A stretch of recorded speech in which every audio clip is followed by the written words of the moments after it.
So I would like to know how you choose the songs for your show. We rehearse everything more than we need. For about something, it differs, but this time I think we rehearsed about 5 to 6 weeks with a lot of songs, and then just eliminated the ones bit by bit and that even went on during the tour. We would change songs from time to time until really it evolves into a set.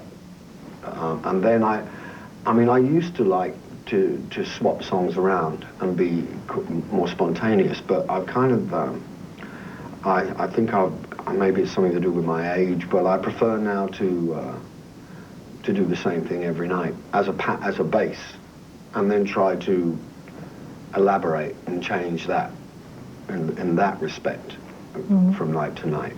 So everybody is familiar with what we're going to do from beginning to end in a basic way, and then we try and it's quite subtle, the change. Most people probably don't realize it outside of the musicians in terms of what the difference would be from one night to another, unless you've been with the family for a long time.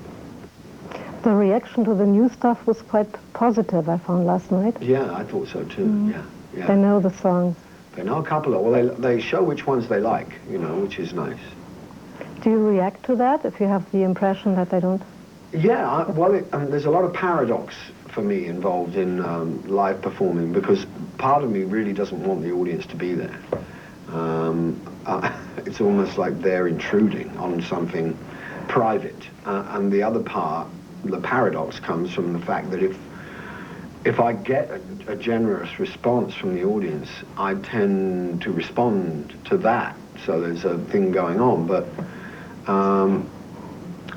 and sometimes, in fact, when there's no response, I'll get angry, and I find I have to change my perspective to come back to just working with the band and to ignore the crowd. You know what struck me? When the audience was clapping to Tears in Heaven, do you feel strange when the audience does that? Well, we were just talking downstairs in the bar about maybe getting a sign that says, "Please don't clap." So that, when I do songs that are quiet, because there's no way, I've been in audiences and tried to clap, and it's something between the space between where I am and where the drums are and where the people are that are clapping. There's a time lapse, so by the time it gets back to me on stage, they're out, and it's very, very difficult. So I don't know if I think you might have meant that it was a pleasant experience, but it's very difficult to play with an audience that's clapping, because they're slightly out. So it'd be nice to have a little time saying, "It's very nice of you, but please don't clap." Well, I felt it sounded strange, and also I felt it wasn't right, adequate. Oh, in terms of the subject of the song. I don't know. I think probably people just think that that's that's a way of saying that they like it, But whether it's appropriate or not, I don't know. It didn't bother me, not at all. Well, it only actually bothers me on a musical level, I think. But do you have stage fright? If I'm in good physical shape, and I'm sleeping well and eating well, and I'm generally sort of ticking over like a decent human being should, I don't have stage fright, because I know what I'm doing, I know how to play and sing, and I know that's one reason why it's nice to have a running order, a set, where everyone knows where they are, because then you establish some continuity so that we get to the show, we go to the dressing room. We tend to fall into routines, and I think as a human being, that's okay. I like that. I need that myself. So we have table football backstage, we'll play that, we'll maybe play some cards. There is a whole established ritual that goes on before the show, even in terms of how long we spend just playing with one another and interacting. And then when we go on, if everybody's in good shape, there's never a hint. I think it's generally speaking very, very relaxed atmosphere on stage. Why did you include Crossroads? Does it have a relation to? It's a very important song for me in my life because I started to listen to the album of Robert Johnson when I was 15, 16, and all of the songs on that album, which was called The King of the Delta Blues, were very, they were all very different and very, very significant for me in different ways of how to play the guitar or different messages in the songs that he was singing. And Crossroads became like the spokesperson of that album for me. It was the song which really had a lot of the ingredients of the whole album in one song, and then it became for me like the anthem of my life in terms of where do I go now, or coming up to decision-making periods in my life where maybe I was in a relationship or I was moving home or deciding what to do with my career, and Crossroads seemed to be a very typical kind of sort of dilemma that I would always be in. So that song's always been part of my career, really. And do you feel that you're at the point now where you're at Crossroads again? I was a real flat-out drunk and addict, for a good deal of my life, and I was, to say socially inept was, I couldn't have checked into a hotel. I couldn't have had dinner in a restaurant without abusing or insulting somebody. It was impossible for me to make my way from one situation to another without causing a lot of damage and disturbance. And so I've changed in that respect. But I still find it difficult. I still have a lot of levels of distrust in me around social situations. I'm very distrustful of political agendas. I'm very distrustful of media situations. I tend to believe that everything is bought out. That there is a lot of that mostly our environment is financially controlled, and that there are sub-agendas to everything. And so I kind of move with a great deal of suspicion and caution. And that serves me quite well. But that doesn't mean to say that I'm a cynic. I'm not. I am actually a very optimistic kind of human being. I have a lot of faith in the good ingredients of human behavior. And that's to do with helping people who have alcohol and drug problems. And I've sort of fooled around with this a little bit over the last few years and become involved with different systems. And I started to, a long time ago, started to think about doing something on my own or collaborating with someone. And that's come to fruition and is now kind of being launched. And it needs a lot more of my time. And I must admit, when I originally thought about doing this, that I thought it would be something that I could just start and then walk away from and then go and visit, like a project that I could, originally I thought I could put money into this with another group of people, and then it would sort of gather its own momentum, and then I could just go and visit. And it actually, it all changed. Everything went wrong to a certain extent, and I found I had to put a lot more input into it and become very much more involved. And really, at some point, I have to do even more, and that's what seems to be like waiting for me next. It's a treatment centre that I wanted to build, and so I was left with the option of really backing out and really just forgetting the whole thing, and I would have lost money, I suppose, but I would have kind of been free of it. Or to buy them out and to forge ahead, which seemed to be the more reckless thing to do, and probably, I mean, a lot of people, a lot of friends of mine and business associates too, were advising me very strongly against doing this because financially it was an extremely risky thing to do, and still is quite, it looks quite dangerous because there's no profit in this at all. And even just to break even, we will have to work very hard. So, but I felt that I'd gone so far into this thing that I couldn't really change course. And I think in a way I'd given my word to myself that I would go through with it. So it was like a commitment that I had to fulfill. And so I bought this other company out. So now then at that point, I became the sole owner of this place, and I had appointed a director who's really there to run it. And we opened it about 3 or 4 weeks ago, a month ago. 13th of October. Yeah, and it's going, but it's hard. It's hard because I put this thing in the Caribbean, in Antigua. We built it in Antigua because I spent a lot of time there over the years, and I've had a home there, and I've observed a lot of problems there. And also I think part of the perverse nature of my way of thinking, my very perverse way of thinking sometimes, is that this will be the hardest place to build a treatment center and make it work, because it's so they're not that familiar with the concept of recovery, and people who become drunks in the Caribbean up until now have really been viewed as criminals, and they're just kind of outcasts, and they lock them up, or they become redundant as human beings. And I thought it was time to do something about that. So that's what's waiting for me, and I expect to spend a lot of my time next year trying to make this thing stay afloat. Is it still Anne Vance who does that, who runs it? Yeah. Did you ask her to do that?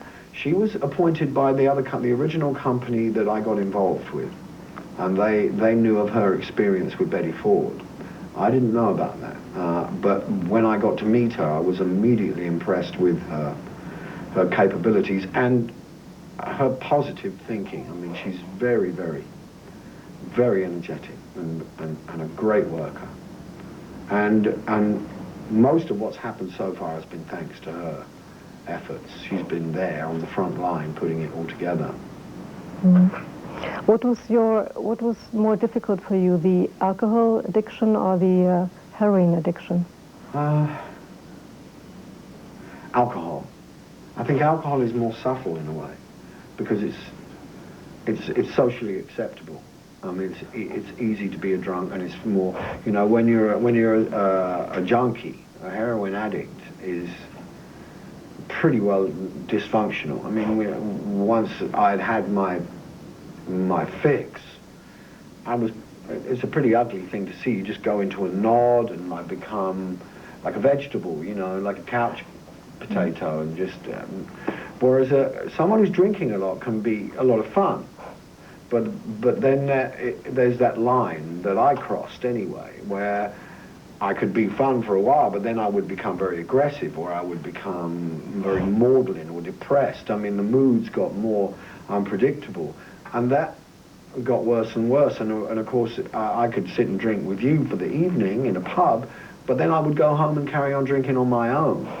And that wasn't, you know, that's the bit of the iceberg that nobody sees. You know, everyone sees the tip, which seems to be like, it's, you know, rock and roll glamour, you know, or fun, just having lots of drinks and partying, and but the rest of it is a nightmare. And it ended up for me where I was suicidal all the time, and just despite the fact that people would tell me how much I had and how I should be grateful, or, you know, look at you, you've got a lovely wife, or you've got cars and a house and money and a great career, all I could think of is how I'm going to end it. I can't live like this anymore. I was completely at the end of my rope. I just hated myself.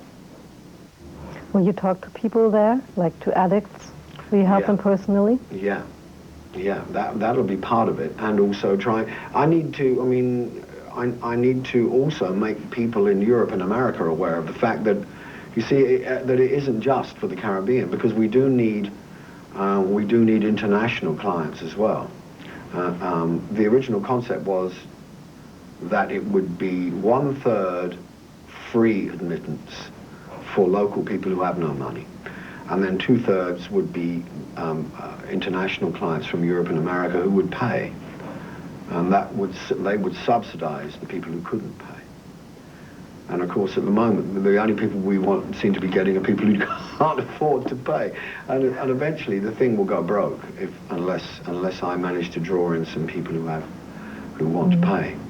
Volkswagen supported the project. What did they do? Yeah, they're going to give us some vans, I think. They've promised some vans because that will be very useful because the roads there are so bad. We need proper transport to ferry people around, you know. And they've been very supportive too. When they sponsored this tour, and that's been great. You know, I've been told about what this thing does, the Sound Foundation. It's nice to be involved with that. And maybe, I don't know, and maybe if we can sit down and talk about how to develop something that would actually collaborate between the treatment centre and this, you know, because music therapy, I've also been involved in England in the past with music therapy, and there's no doubt that music as a healing agent could be used in treatment too. In fact, that was funny because when we were drawing up the boundaries for the treatment centre, one thing I had to really insist on was that people be allowed to take their boom boxes and things like that because the staff were voting against it. And I remember, because I went to treatment, and I remembered that for me being in treatment, one of the last things I had to hold on to was my music. To listen to it would make me feel, you know, I was in treatment in the middle of America with perfect strangers, and the only thing I had to hold on to my identity was my little 3 or 4 cassettes and a cassette machine, and that would give me comfort at the end of the day. So maybe we can do something along those lines. Could be good, you know. I heard you like the new Beetle. Yeah, I rented it before any of this collaboration took place. I fell in love with that design, and when I went to America at the beginning of the year, in fact, I think it was it was the beginning of this year, in '98. I checked into a hotel in LA, and I asked them if there was any way that I could rent a bug, and they gave me, and they had one. I rented one and drove it everywhere. I had a fantastic time. Drove all the way up the Pacific Coast Highway to Big Sur, which is a 7-hour journey in a stick shift Beetle, and loved it. Do you think that if you had support like from the Sound Foundation, your career would have helped your career, or do you think it's? That's a difficult question. I don't know, because I tended to be. I was very isolationist. My thing was I locked myself away with a record collection and learned in a very rebellious way. So I don't know if I would have been helped by an institution. But then again, I was pretty self-sufficient as a teenager, and I think where this might be more beneficial is when there's someone who has, you know, is handicapped socially in some way or another. What do you do now when you don't work? Well, there's a lot of things I want to do, and a lot of things that I don't get the time to do, which is I love making models, for instance. I love fishing. I love doing simpler things like reading, or I like to do some things which take a long time, you know, like painting or becoming involved in other creative arts, where I can't really commit myself when I'm doing this. You know, this is a tough job because only 2 hours of every other day are really required, and the rest of the time is just floating around. And actually, that time is really spent trying to conserve the energy for those 2 hours. And so I can be in hotels, on airplanes, and hotel rooms, and in the back of cars, not really doing very much at all, just trying to stay calm. Because I really do like anonymity. One of the things about recovery is that it offers me, as part of that program that I like to work, it offers me the chance to be anonymous. It gives me, I like to live in the illusion that I can just disappear into the crowd. I love that, because I always loved that. Part of the thing that really attracted me to being a musician was this thing about walking around at night with a guitar in a case, go into the back door of a club, get up on stage and play with a band and then leave and not have any mark on me that would tell anyone who I was, like the kind of gunfighter drifting into town, you know. Very romantic little scenario, but it appealed to me. It appealed to me, and I like that. I mean, I take all the labels out of my clothes and things, you know. I like that. I like anonymity. So when I'm out on the street and people walk up to me and say, "Oh, you know, I love that. You know, you were great." I think it's a great thing, but at the same time, I think, "Oh, I wish they didn't recognize me." You know. Referring to your clothes, I mean, when I met you a couple of years ago, you were wearing designer clothes, and you've really changed your style now. These are designer clothes too. They are. Who is it? This is a couple of guys from Cornwall called Siesta, but they went out of business. But it's a designer label, and they were skateboarders, and now they I don't know where they've gone. They've disappeared. And this is a company from New York. Project Dragon is 3 graffiti writers with Futura, Stash, and Blue, who make their clothes. So their design, it's like, this is contemporary design. I mean, because it's not French or Italian, it's still, I'm very designer conscious. And this is a very rare t-shirt. You can only get this t-shirt in a couple of stores that I know of in New York. So this is really exclusive. So what did you do with your Armani suits? I've still got some. What I did was, I mean, I don't know whether he knows about this or not. He probably doesn't, but it doesn't matter. I'm sure he won't mind. What I would do was I would buy them in great quantity, and then I would give them to this store in Chelsea, which would sell them, and the money would go to support this rehab in London called Sharp, which was a free rehab. It was a rehab that you could go to for the day. They didn't have the dormitory, so you couldn't stay the night, but you could go for the day free if you didn't have any money. And and I was subsidizing it with all these Armani suits. But what I did was I kept one of each, almost one or maybe 2 of each year that I thought were important designs, you know, that were breakthrough designs, and I've still got those as a little my museum. As you just told me that you gave away your suits, you also gave away your guitars, or many of them. Not yet. But you're going to do that. I'm going to sell them. I'm going to sell them at an auction, which looks like it'll happen next summer. And Christie's will put it on, I think, in New York. Seems to be about 100 guitars that are good. You know, they're because I've collected a lot of guitars, and not all of them are great. So we've chosen the ones that are, I think, worth having. And then we'll sell them, and the money will go to fund the treatment centre in Antigua.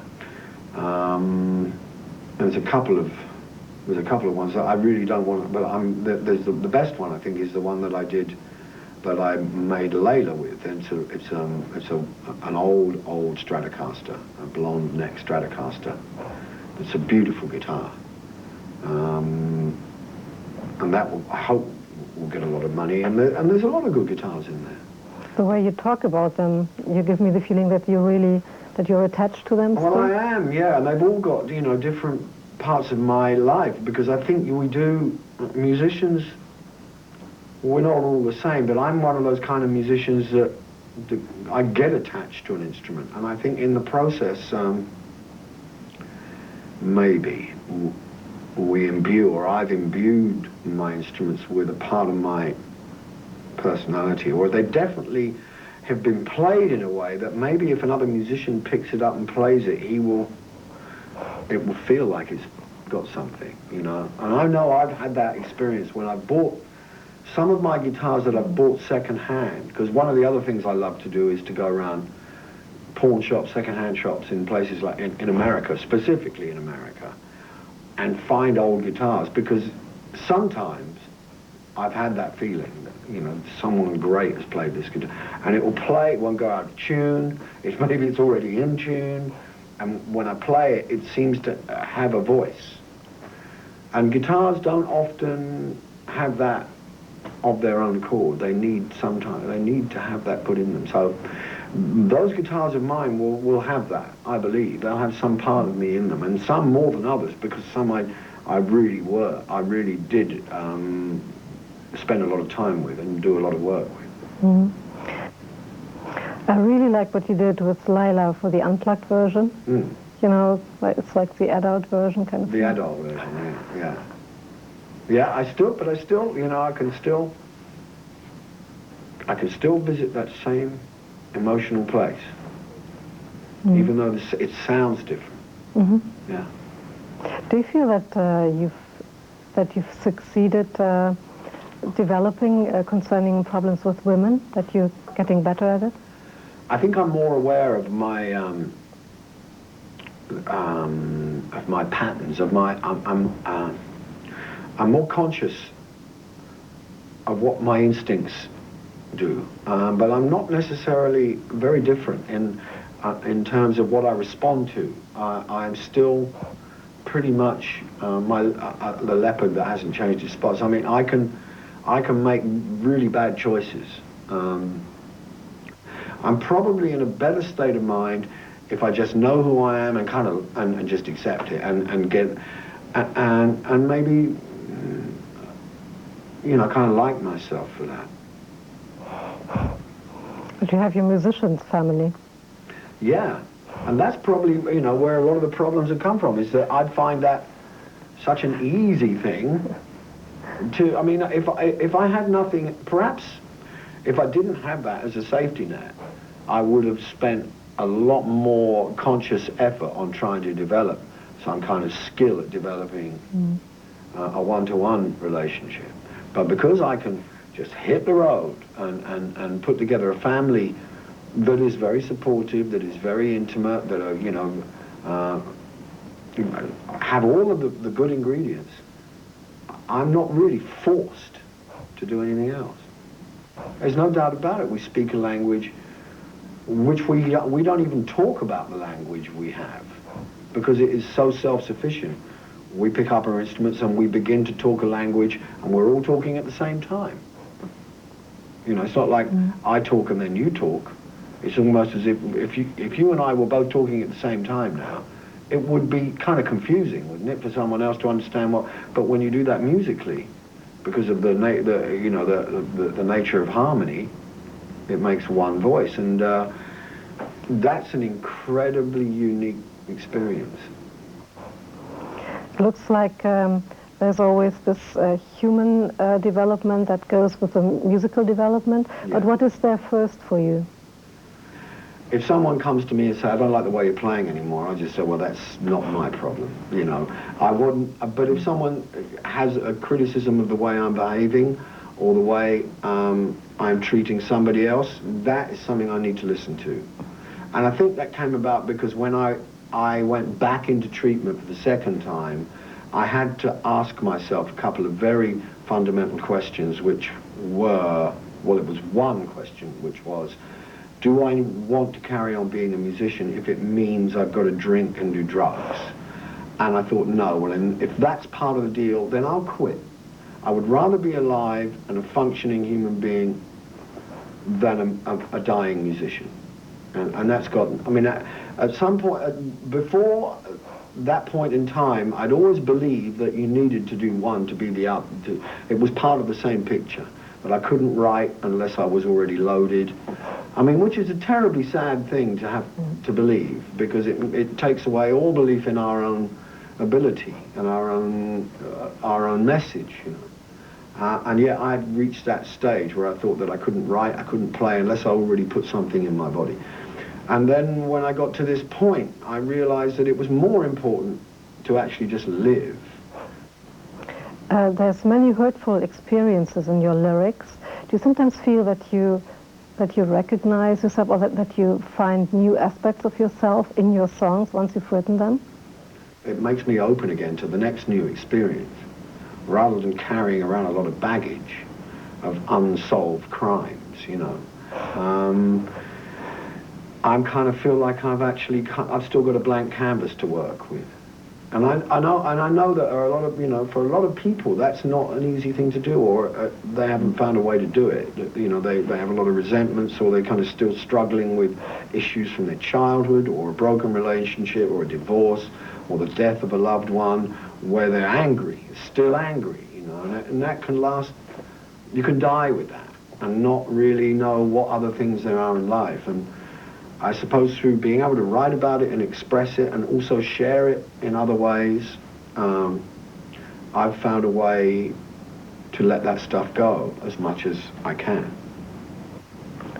You're still in contact with your daughter, Ruth? Do you meet her constantly? Yeah, when we can. It's difficult when I'm doing this kind of thing because for a combination of reasons, I feel it's not really appropriate to take her out of her home life, to bring her out on the road. I mean, it introduces her to a lot of crazy stuff, which I'm not sure is good for her, but that's the only thing we can do. So when she's having a holiday or on weekends, she'll come out and stay a few days with us and travel around. And I guess it's like joining the circus, It's very exciting, but, I don't know if it's that good for her. She is on Inside of Me, the song. Will you continue working with her? I don't know. I think so. I think it's unfair or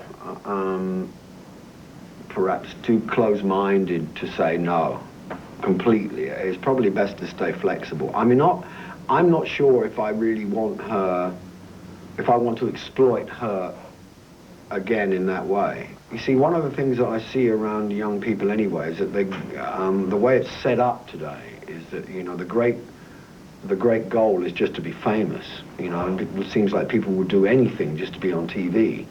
The problem is that people are being led to believe that that's a great thing to do, and it ain't that great. It ain't that great. It's got no, a lot of those people that get involved in that stuff are going to be burnt out by the time they're 25, and there's nowhere else to go, except maybe try to be some kind of different TV celebrity from one year to the next. You're talking about the Spice Girls. And not just some, there's hundreds of them. There's hundreds of girl groups, boy groups, who have a limited shelf life of maybe a year, and then what, And because that addiction, the addiction to attention is a killer. It will kill the psyche. It will kill any kind of spiritual foundation that might be in our character. I think when we become dependent on that kind of massive attention, it's real dangerous. It's dangerous because it's fleeting. There's no way to control it. You're at the mercy of the people who run those shows, the people that own the record companies and the TV shows. When they use kids it's just like small change. Those people are just like small change. Because that's what would happen. I remember a couple of times I got around TV studios, there were people who say, "Look, play us a couple of songs." "Oh, we like that one, but we don't like that one." And I thought, wait a second. I'm not here. I didn't pick up this guitar so that someone else could tell me what to play. That ain't going to work for me. And so the toughest thing I've ever had, the toughest thing I believe human beings ever have to do is to decide where their integrity will lead them. How to listen to my voice, how to honor my intuition and say, this is wrong for me. Even when everyone else is saying, this will make you a lot of money, you look good wearing this, you look good if you do this, this will be good for your career. I have to listen to me. Will you continue working with Climby? Yes, I'd like to. I would like to. So that's the rough direction. Well, there's something that's been talked about just recently, which was to do an album with B.B. King, and I would love to do that. I mean, just the two of us. And I think Simon would be an excellent producer for that, because I think we need, Simon has a good contemporary ear. He knows what's going on in the R&B world and the dance and the techno world. So he can bring, I think it would be interesting to bring some of those elements into a blues album, rather than just make it the old-fashioned way. To try and do it in a way which has a contemporary feeling would make it unique. Did you hear Warren G's version of I Shot the Sheriff? Yeah. How did you like it? I liked it a lot, actually. Interesting, because I wasn't sure if it was my sample or if they had re-recorded it. It sounded to me like it was a new... I think it was. It was, yeah.